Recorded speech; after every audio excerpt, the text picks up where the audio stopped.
So welcome back to part 2 of how to master the mindset and have the greatest foundations to building your successful business. As I mentioned in the first episode, if you haven't already, make sure you check out the first episode of these 2 little YouTube videos. I explained why have your mindset in the right place is one of the most important things because it's the foundation. The analogy I gave in the first video is if you're going to build a house and the foundations are fucked, well, that house is probably going to fall apart. If not, you're not even going to be able to build it in the first place. So foundations are super important. In business, your mindset, what's going on here and how you handle situations is the foundation on how you build your entire empire on top of, right? So in the first one, we covered 5 main things, which were embracing failure, developing resilience, continuous learning, setting clear goals, and embracing adaptability. Now in this one, we'll start with your network, right? Networking effectively, that is. I think a lot of people have it the wrong way around. Hello, this is my cat Fiji, by the way. She's gonna join us for today's video.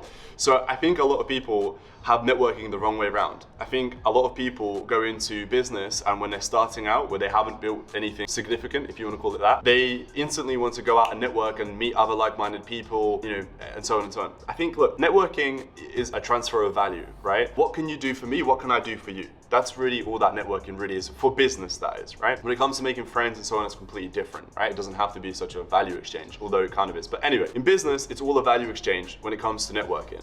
So when you're just starting out, who can you network with? You can most likely network with, you can try and network with anybody, but who's actually going to pay attention to you and actually want to network with you, meet up with you further and speak with you and connect with you and so on and so on?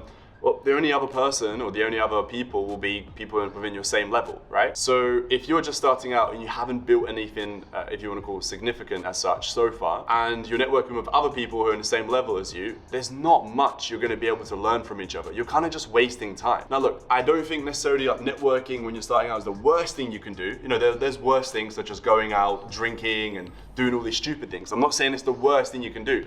All I'm saying is, again, I'm just trying to give you advice from my own sake. The fact that, look, when you're starting out, the thing that you should be focusing on is building your business. It shouldn't be you focusing on who can I network with, where can I take the next 2-hour train journey and meet this person, because there probably isn't going to be much value that person can provide for you, because vice versa, you probably can't provide too much value for them. Not only that, also, I kind of mentioned this in a previous video where me and Harry's my business partner, me and him have spent the last 2-3 years doing nothing but fucking being locked into our office and just working really, really fucking hard, being boring as fuck. However, we built something that's pretty good, I'd call it myself. It's not the best thing in the world, but I think for us, we've built something that's credible, something that impresses a lot of people, and something that a lot of people are interested in.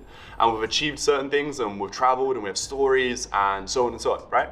So now, when we go to network, the reason why I said all that is because now when we go to network, when we meet people, they look at us a little bit differently. In comparison, when we were to just start off, and we had nothing, we had no stories, we hadn't achieved anything, people here, especially in Dubai, they probably wouldn't really care too much about that. The next one is practice time management. So it's quite a lot, but I think the main concept being the whole 80-20 rule. If you've never heard of it, Google it, 80-20 rule. It's the principle that most things in life, there's an 80 and 20. So 80% of something brings in 20 and 20% of something brings in 80 and so on and so on. So time management is super important. And what do I mean by the 80 and 20% here is 80% of it, of course, should be spent on your business and doing things that actually bring in cash. And then 20% of it should be spent on things like branding, networking, things that, yeah, sure, it's productive, but it's not really going to bring in the cash. What's going to bring in the cash is getting more clients, doing more outreach, creating content perhaps, right? Creating a better service for your clients, right? These are the things that you should be focusing your 80% of your time on, and then the 20% can be spent elsewhere. And whilst we're talking about time management, like I said, there are so many things. Maybe I could create an entire video specifically about that.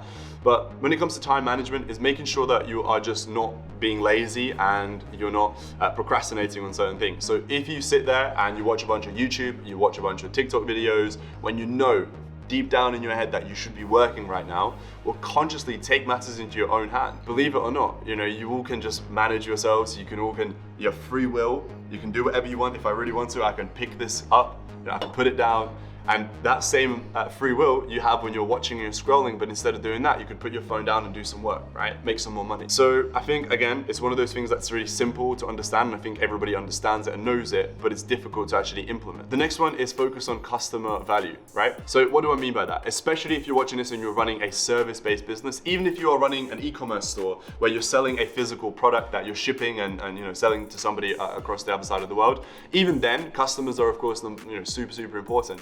Again, I've said this in a previous video, but if you ever studied Jeff Bezos, and if you ever watch any of his interviews, he always talks about how he is obsessed with the customer, right? He's always been obsessed. Both obviously making sure they're having a great service and they're happy with it, but then also he wants to know everything about them. How long did it take them to make that purchase? How many times have they come back and purchased? How many times have they come back and they didn't purchase? What have they purchased? What didn't they purchase? Were they happy with this? Were they upset with that? Why were they upset with that? And so on, right?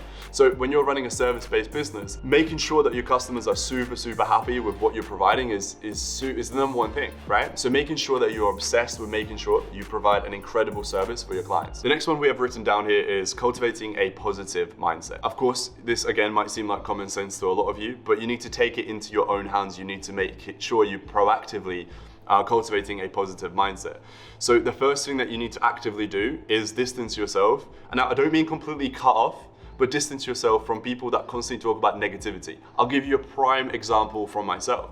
And this is why I say don't cut certain people off, because I'll give you an example. Shout out to my mother. Of course I fucking adore her. She's my world. Of course I love her. But she was a very negative person, right? She didn't mean to. She doesn't mean to. But just most people in general, they watch the news, they see what's online, blah, blah, blah, and they keep up to date with all the bullshit that is being posted on social media, the mainstream media, TV, radio, this, and it's always the negative things that spread the most, because negativity brings in a lot of the attention, right?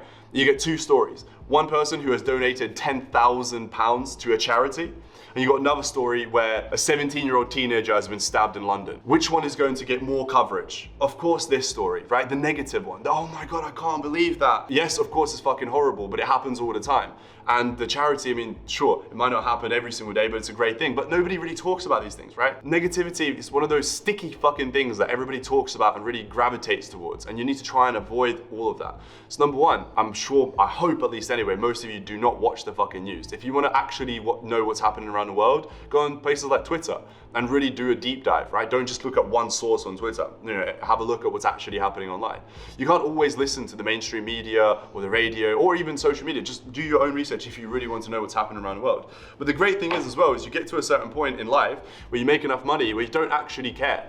Not that you don't care, you just don't need to keep on top of what's happening around the world 24/7. Don't get me wrong, I know what's happening here and there when it's on the news, etc. I can't change things like this with a snap of my finger, right? However, if you work on yourself, you build a business, you help your friends and your family first, and then you get so influential and so powerful that you're actually able to make a change in these certain things, I don't need to mention exactly one thing, but I'm sure you know what I'm talking about, what's happening around the world, like the two biggest wars happening right now at the time of this recording, right? Now, if you're just sitting at home and you're broke and you're a nobody, sure, you can post it on social media, you can do your hashtag, and you can show your support that way. I completely commend you. I think that's fantastic. But I think where you can actually have an impact, I hope you understand where I'm coming with this. It's not like from a point of view of like, oh, you shouldn't care. No. I'm coming from a point of, if you focus on these things, you get to a financial and an influential point in your life where you actually now can say and do certain things that can potentially improve certain situations around the world. Anyway, so the example I was going to give of my own mother, by the way,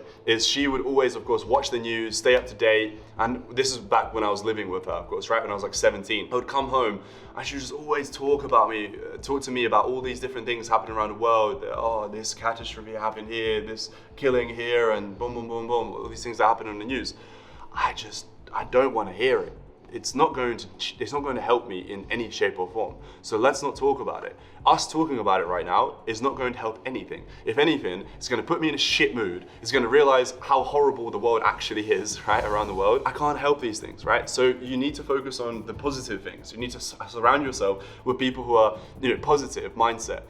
Speaking about motivational things, you need to surround yourself, again, this goes back to kind of the networking thing that I mentioned. You need to surround yourself with people who are constantly striving for more, setting these huge goals. The conversations I have here with people, we use the terms only X amount. Oh, this car was only 150,000. Oh, that holiday was only 40,000, right?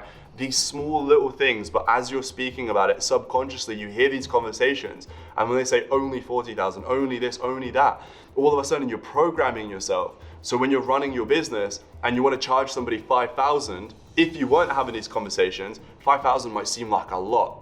But if just the day prior you were hanging around with somebody who's a multi-millionaire, like all of my friends, and all of a sudden you hear them say, oh, that holiday was only 40,000, oh, that jet was only 25,000. They say these things without meaning to, but that's just how they talk, right? Because it is only X amount to them. All of a sudden, when you go to charge this client 5,000, you would genuinely say out loud, so for this we only charge 5,000, and shut the fuck up. Because it genuinely is only 5,000. So hopefully you understand what I'm trying to mean with this point. There might be some controversial comments for that one, but hopefully you understand I'm coming from a positive point of view with that one. And last but not least, I've got written down here is celebrating achievements. Look, we work very, very hard. Hopefully you do as well. If you're watching this video and you're a follower of mine, I'm sure you understand that. The only thing I want for you is to achieve greatness, but in order to achieve greatness, there's going to be a lot of roadblocks, a lot of hard work in order to achieve that, right? But however, every couple of weeks or months or years, there's going to be certain things where you finally do something and you achieve something, you're like, wow, I've actually done it. You should reward yourself, right? I'm not saying fucking fly to Vegas and spend all your money gambling. I'm not saying like that. But even just if it's something like taking a nice week away with your girlfriend or your family somewhere, just go and enjoying it, right? But again, this is something that just came into the back of my mind. If you're going to do something like that and you know you're going to be gone for an entire week, a week is quite long. But if you're going to go away for a week, make sure you do a bunch of work beforehand. So then whilst you're gone, you still have content going out, your team is still running, you put systems in place, etc. But the point is with this last one is enjoying your success, because we work very, very, very hard. And you need to reward yourself, because otherwise, why have you quit your 9 to 5? A lot of people quit their 9 to 5 to work 24/7, right? And eventually you need to have that realization, okay, there are certain times where I need to just let loose a little bit for only a day or two. Like I said, a week is quite long, it's an example, but it's quite long. But you need to enjoy your successes. Maybe you finally are able to buy that car after you've done all the important things, such as look after your family and your friends and your business partners, right? Hopefully you guys are starting to understand certain things that I have up here in my mind. If you guys enjoyed these first little 2 videos about mindset, if this video gets 500 likes, I'll create part 3 of the mindset teachings, because I have so many more notes written down. I write them down as I go daily. So hopefully you enjoy this. 500 likes, I'll do a part 3 perhaps. If you like it, then yeah, let me know. Cool, I'll see you in the next one.